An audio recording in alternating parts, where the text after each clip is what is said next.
Welcome class 11th. Very good morning to all of you. In today's video, I will discuss some of the left out points of electrovalent bonding, and we do a revision of the concept. So this is basically re-watching the episode that has already broadcasted. To start with, the most basic point of electrovalent bonding. Electrovalent bond is formed by transfer of electrons from one atom to another. And during this process, one atom is converted to its cation and other is converted to anion, and these cations and anions, they are held together with the help of electrostatic force of attraction. Now, the number of electrons that are lost for making cation or number of electrons that are gained for making anion is called electrovalency of that element. So first point is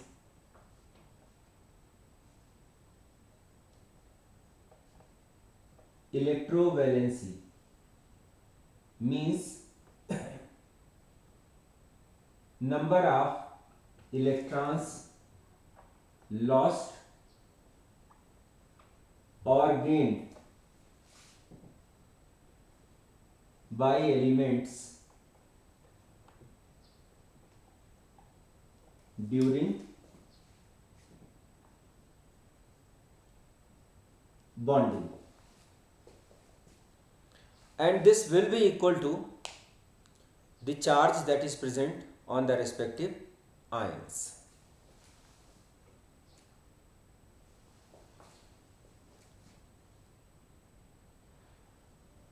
So electrovalency of cation is equal to the charge present on it, positive charge present on it, and electrovalency of anion is equal to the amount of negative charge present on it. This may be same, that may be different also. So first point, what is the meaning of electrovalency? Next, as I told you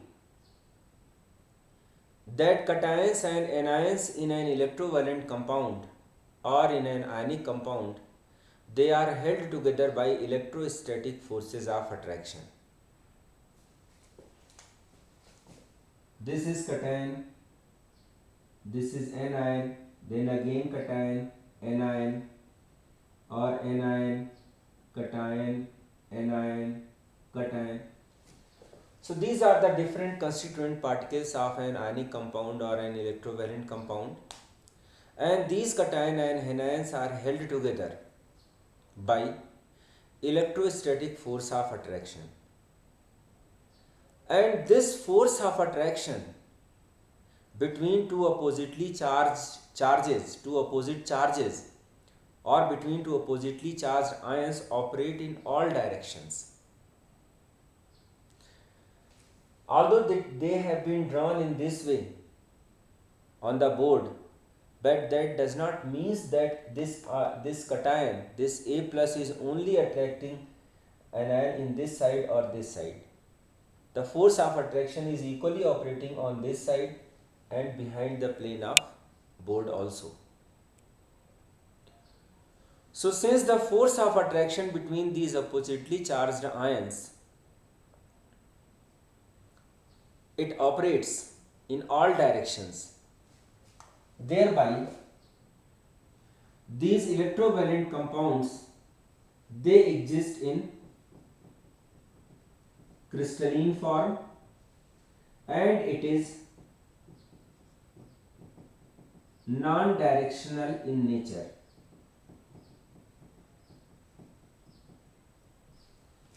An electrovalent bond is non-directional in nature,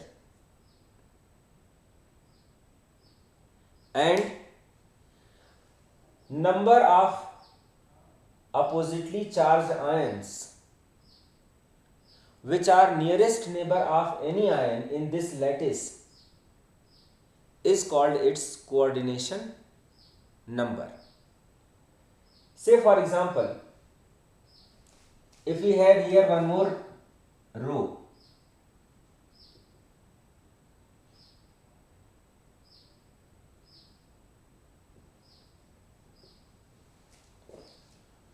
so this anion is actually surrounded by 1, 2, 3 and 4 cations.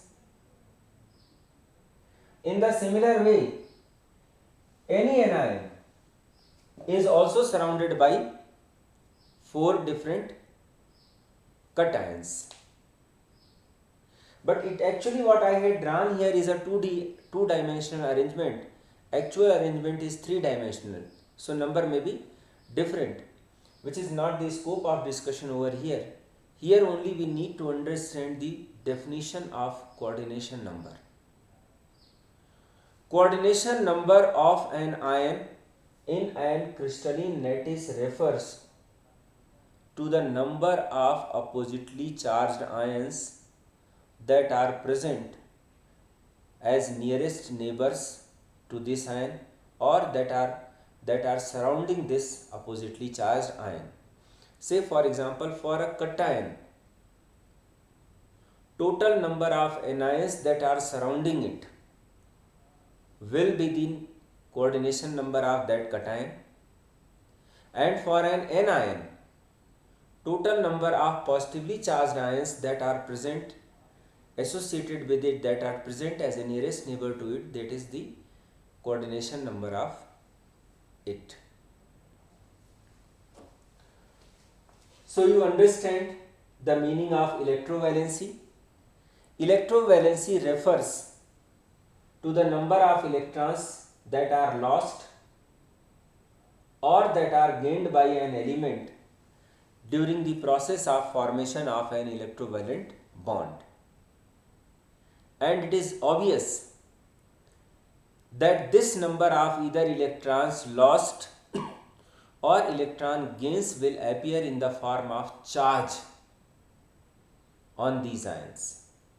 So basically, charge that is present on cation or charge that is present on anion in an ionic compound refers to the electrovalencies of these respective elements.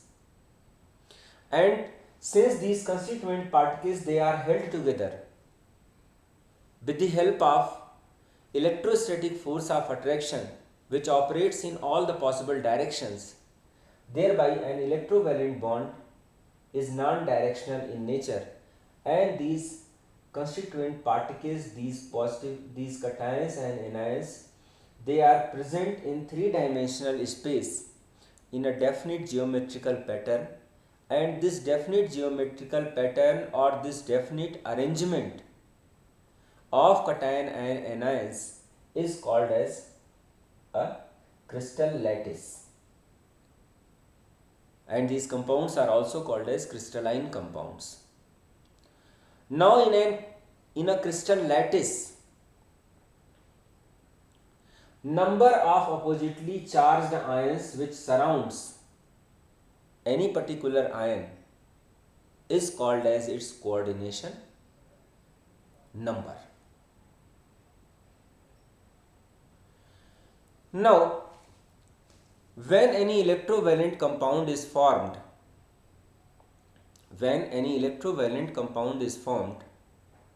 these cation and anions, they are held together with the help of electrostatic force of attraction, and large amount of energies are given out so that this bonded form is more stable in comparison to non-bonded form. and this energy which is released is quantified in terms of lattice energy or lattice enthalpy.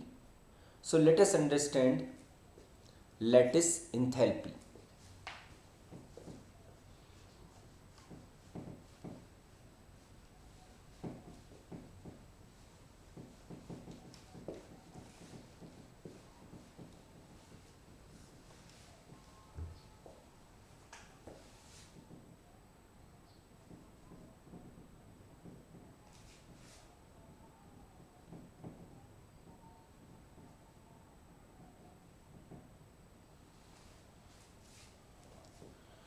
So lattice enthalpy or lattice energy is the amount of energy that is released when required number of gaseous cations and gaseous anions they combines to form 1 mole of an ionic compound. So this is energy released when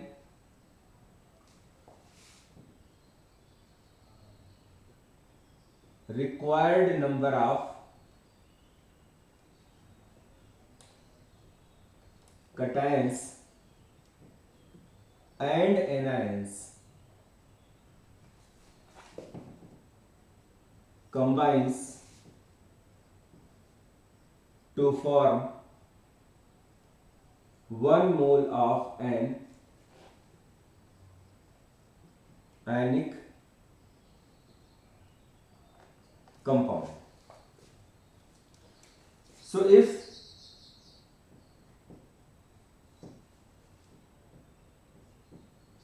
M plus gaseous plus Nm minus gaseous combines to form MnM solid 1 mole.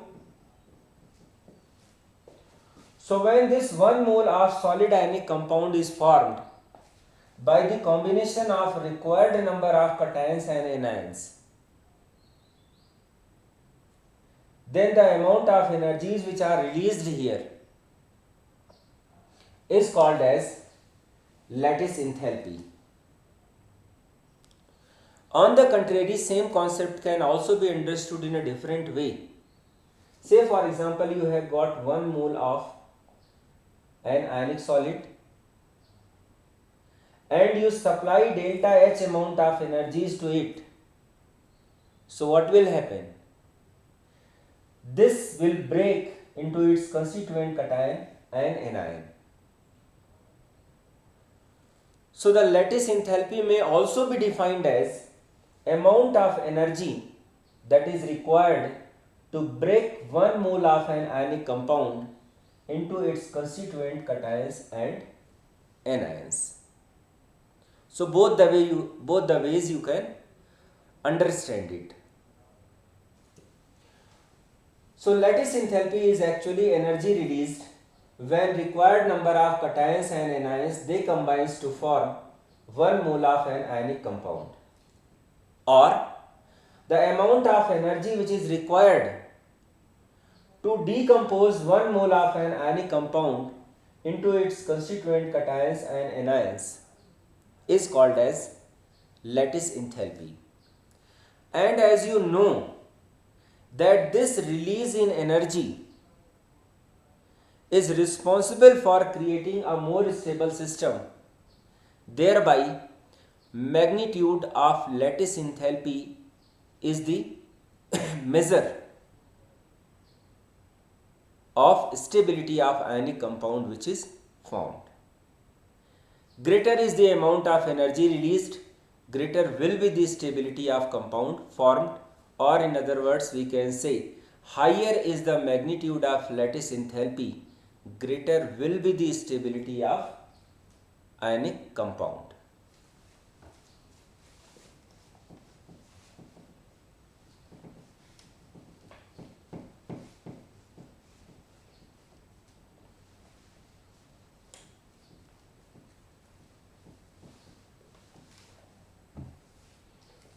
So greater is the value of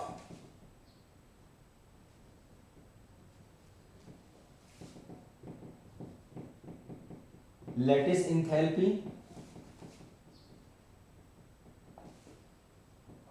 greater is the stability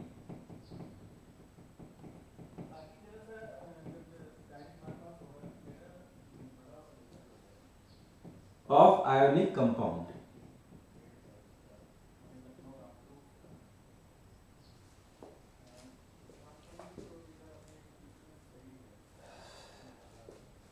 So the magnitude of lattice enthalpy is the measure of stability of any ionic compound that is formed.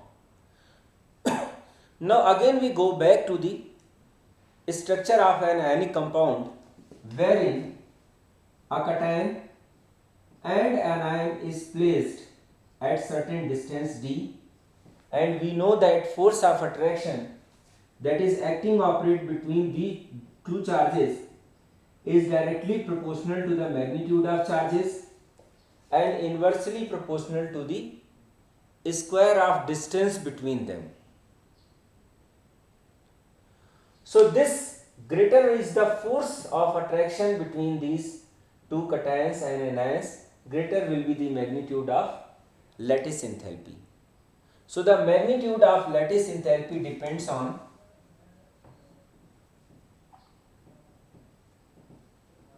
charge on ions and number 2 size of ions.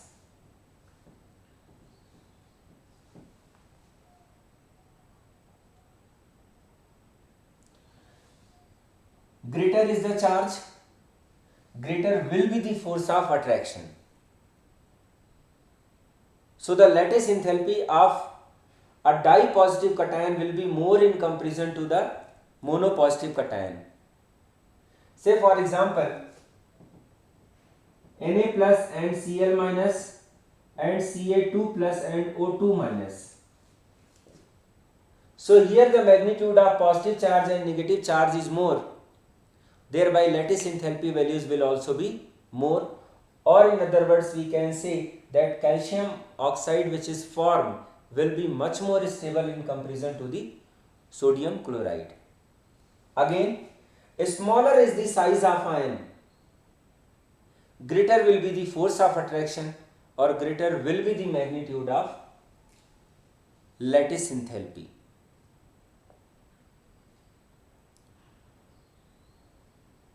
And lattice enthalpy of any ionic compound can be determined using a process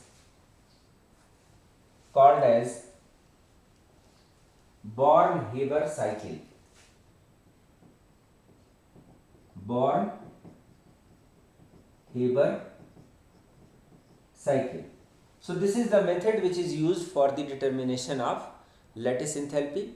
More details about Born-Haber cycle we will study in the chapter thermodynamics.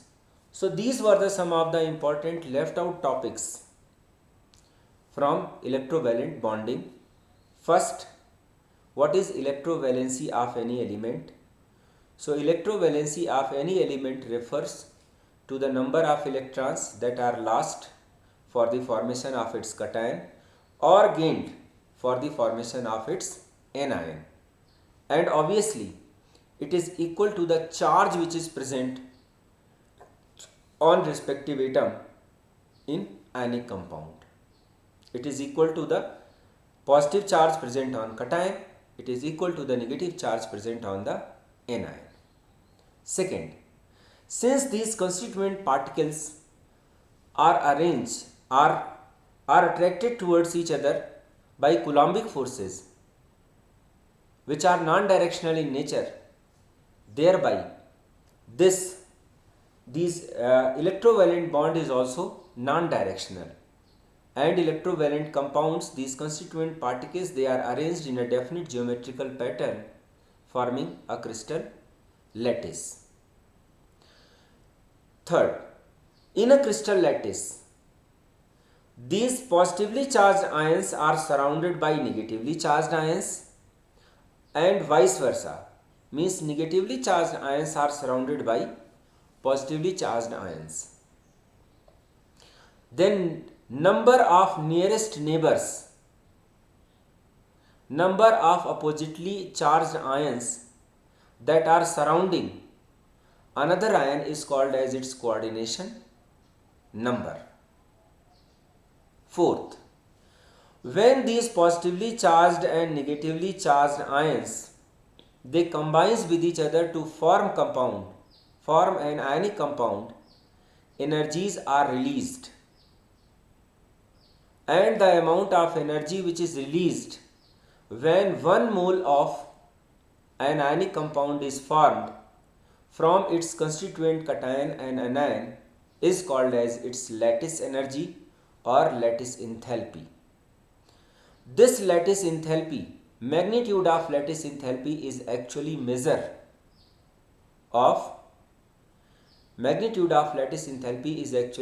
of stability of ionic compound which is formed. Greater is the value of lattice enthalpy, greater will be its stability, higher will be its melting points, etc. Greater amount of energies are required. Higher magnitude of lattice enthalpy refers to the greater force of attraction between positively and negatively charged ions. And this lattice enthalpy depends on the magnitude of charges and their sizes of ions. If higher is the charge, greater will be lattice enthalpy. Smaller is the size, greater will be the lattice enthalpy. So dear students, with this discussion, almost I had discussed each and everything associated with electrovalent bond. Now let us have a quick revision, a vis-to-vis comparison of the process.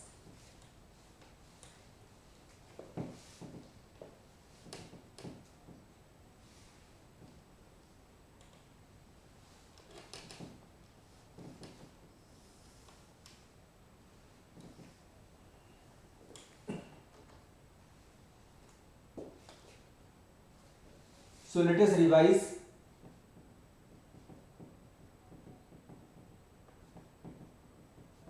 Electrovalent bond.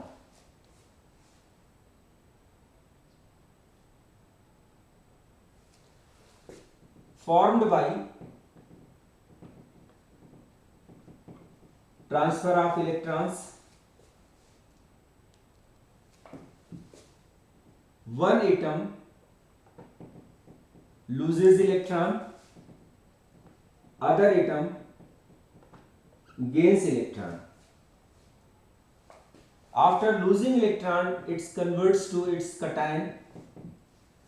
After gaining electron, it converts to anion.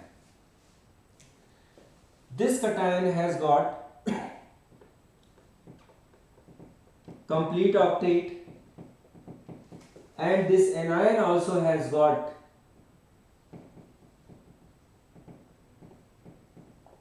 a complete octet.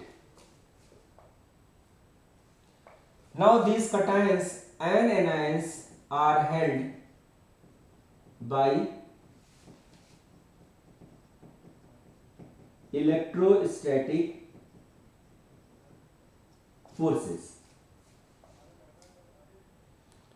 Now the elements which has got electron losing tendency, they are called as metals, and the one who have got electron gaining tendency are called as non-metals. That means what? An electrovalent bond is formed between a metal and a non-metal. And as metals are present in the extreme left part of periodic table, and they are present in the right part. They are generally group 1 and 2 elements, and they are generally group 16 and 17 elements. And for the ease of formation of bond, metal should lose electron easily. That means it should have low ionization enthalpy.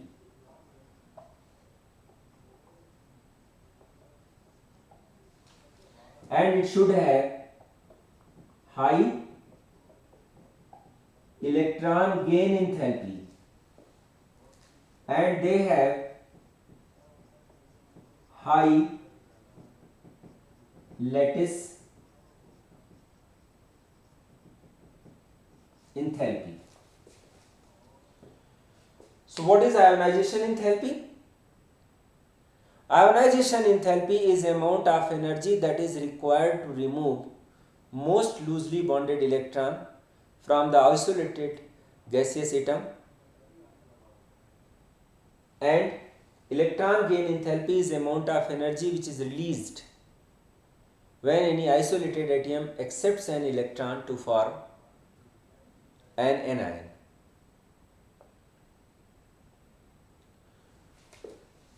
So this is the summary by which we can understand the main points of an electrovalent bonding. Electrovalent bond is also called as ionic bond. Why? Because constituent particles that are present, they are either positively charged ions and negatively charged ions. They are cations and anions, and because of presence of these cations and anions, they are also called as ionic bond. It takes place by the transfer of electrons, in which one atom, which is generally a metal, loses its electron and forms a cation, and this cation has got a complete octet, that means has got 8 electrons in its outermost shell. Other element, which is a non-metal, it gains 1 electron or more electrons to form its respective anion, and this anion also has got a complete octet. Then these cations and these anions, they are held together by electrostatic forces of attraction, and these forces of attraction, they operate in all possible directions.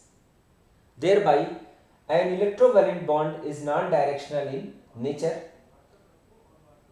So the bond formed an electrovalent bond is formed between a metal and a non-metal.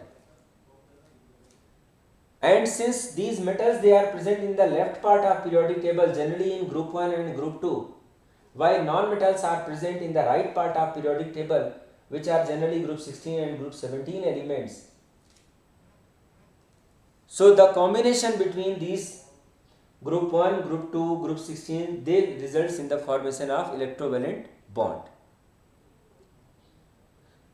Now for an electron to be lost easily, it should have low ionization enthalpy values, high metallic character, and for electron to be accepted very easily, it should have high electron gain enthalpy values.